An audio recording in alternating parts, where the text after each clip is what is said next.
Ngayon, mayroon ako ditong kamatis at sibuyas. Itimplahan ko siya kasi hindi ako pwede sa manok. So, mag-steam ako ng sarili kong ulam.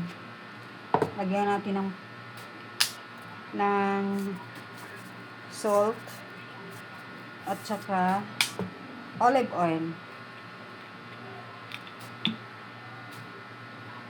Yan. Mix natin siya kasi ipaibabaw natin sa isda para mayroon siyang lasa. So, ayan. Yan yung isda ko, pampano. So, yan. Ilagay natin sa foil. Ang kulit ng langaw. So, yung isda, lagyan din natin siya ng salt.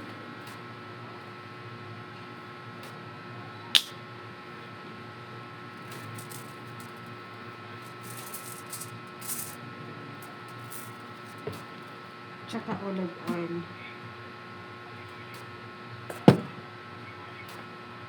At paminta.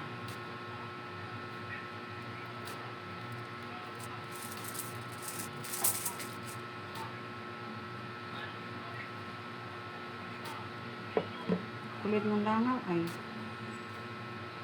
yan. So now, ilagay natin yung kamatis.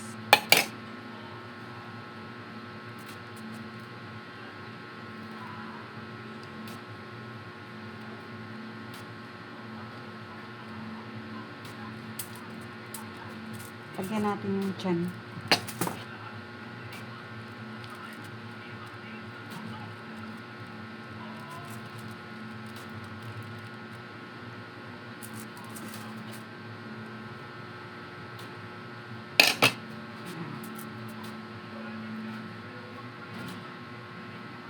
Ngayon, ating i-wrap siya para hindi siya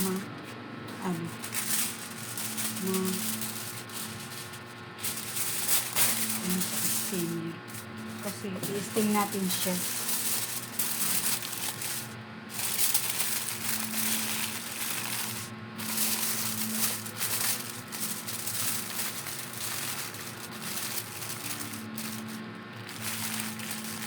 Ayan guys. Lagyan natin sa steamer. Ayan yung ating steamer. Lagyan natin dyan. Kumulo na siya.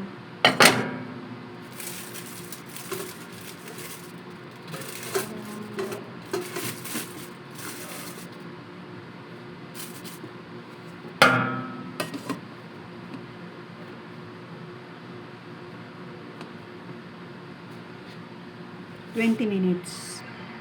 Guys, yung in-steam natin kanina, sarap oh.